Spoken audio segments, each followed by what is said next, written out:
আগের থেকে না সবকিছু ভেবে রাখি, কিন্তু পরে গিয়ে শেষমেশ কিছুই হয় না। হাই, আমি প্রিয়া। আর আজকের দিনটা শুরু করছি ঠিক এইভাবে।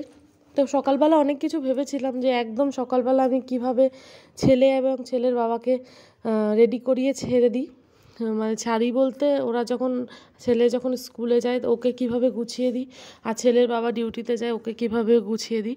তো সব কিছু শেয়ার করবো ভেবেছিলাম, কিন্তু শেষমেশ কিছুই হলো না। যাক, এখন সকাল ওই 9টা মতন বাজে। তো ছেলে আজকে স্কুলে যায়নি, কারণ ওদের আজকে হঠাৎ করেই নোটিশ আসলো স্কুল আজকে বন্ধ আছে। স্কুলে কিছু কাজ হচ্ছে সেই কারণে। আর ছেলের বাবা অনেক ভোরে চলে গেছে, মানে ওই ভোর 5টা নাগাদ চলে গেছে। সকালবেলা তেমন কিছু রান্নাবান্নাও করতে পারিনি।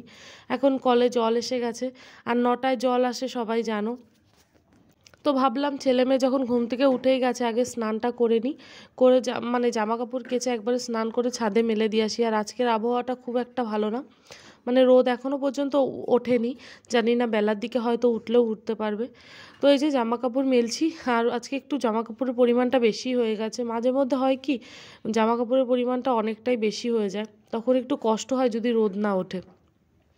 শুকাতে ঝামেলা, নিচের ঘরগুলোতে আবার মেলে দিতে হয়, সেখানে একটু গন্ধ গন্ধ টাইপের হয়ে যায়। আর এই যে জামা কাপড় মেলছি, আর আমাদের পাশের বাড়ি যে আছে, ওরও বাচ্চা ছোট, ও একই কথা বলছে। বলে দিদি আজকে মানে রোদ না উঠলে কি হবে কি জানি। আর মেয়ের ছোট ছোট জামা কাপড়গুলো মেলছি। আর একটা জিনিস তোমাদের সঙ্গে শেয়ার করব, সেটা হলো প্রতি বছরের মতন মানে এবছর আমরা একটা কাজ ভুল করে ফেলেছি। প্রতি বছর হয় কি, আমাদের বাড়িতে একটা অনেক পুরনো সজনে গাছ আছে। সেই সজনে গাছটা না আমরা প্রতি বছর ডাল কেটে দিই, তাহলে নাকি ফলন ভালো হয়, কিন্তু এবছর সময়ের অভাবে ডাল আর কাটতে পারিনি। তো প্রচুর পরিমাণে আরও ফলন হয়েছে। এবার ডাল কাটলে ফলন বেশি হয় না ডাল না কাটলে ফলন বেশি হয় সেটা আমার জানা নেই, কিন্তু সবাই কেটে দিত, তাই সেই চক্করে আমরাও কাটতাম। কিন্তু এই বছর দেখো প্রচুর পরিমাণে কুড়ি এসেছে, হয়তো ফুলও খুব ভালো হতে পারে, ফলও হতে পারে। তো চলো নিচের দিকে যাওয়া যাক, কারণ ওই দুই সাপ আর বেজিকে এক জায়গায় রেখে এসেছি। আর এই যে আমাদের ওপরের সিঁড়িটা না গোল করেছে, এই গোল সিঁড়ি করাটা কত বড় যে মারাত্মক ভুল সেটা এখন বুঝতে পারছি। মানে চলা ফেরায় ওঠা নামায় সব কিছুতেই আর কি অসুবিধা হয়। আর এসে দেখি এই যে ছেলে শুয়ে রয়েছে, আর মেয়ে সবে মাত্র ঘুম থেকে উঠেছে। তো ওদের না সকালে একটু টিফিন বানিয়ে দেবো, মানে বানিয়েছি ওদের খেতে দেবো।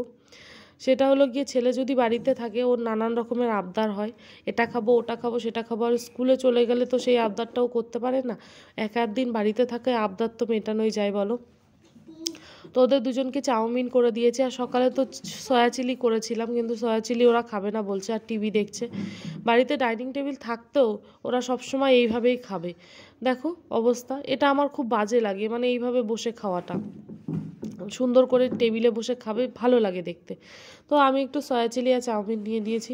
একদম ঘরোয়া পদ্ধতিতে চাউমিনটা রান্না করেছি ডিম দিয়ে। তো দুপুরে কি রান্না করব সেটা একটু আরুষকে জিজ্ঞেস করে নিলাম, কারণ আজকে ও যেহেতু বাড়িতে, ওর পছন্দেরই সব কিছু রান্না করতে হবে।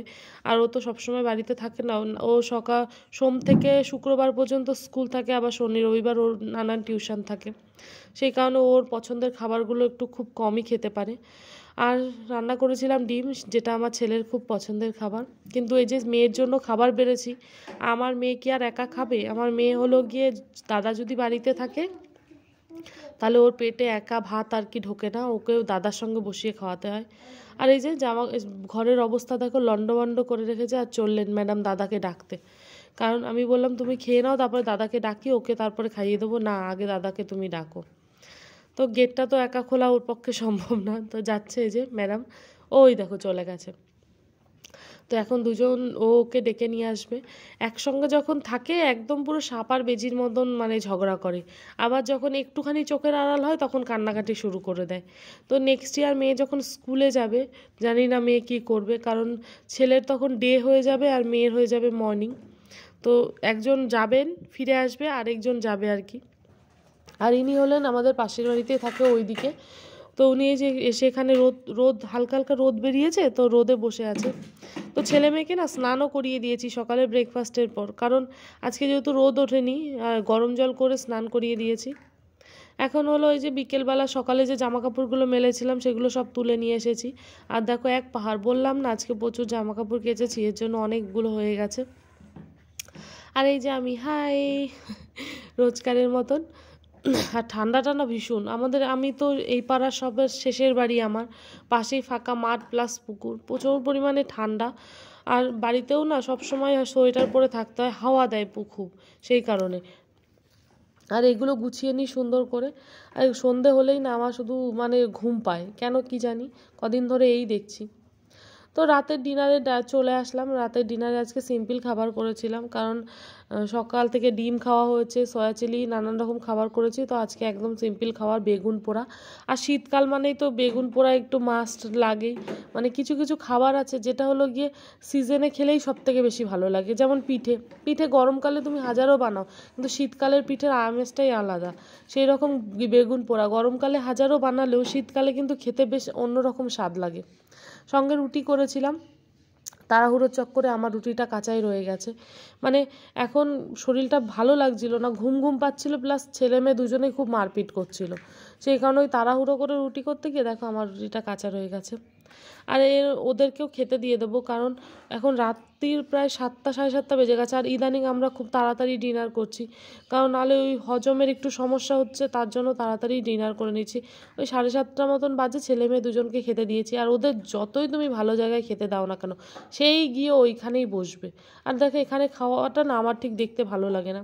সবসময় বলি হয় পেছনে কার্পেটে বসো, আর না হলে টেবিলে বসো, না ওরা দুজন ওখানেই বসবে, টিভি দেখছে। আর ছেলেকে আজকে এই খাওয়ানোর পর একটু পড়তে বসাবো, বসিয়ে তারপরে ঘুম পাড়িয়ে দেবো।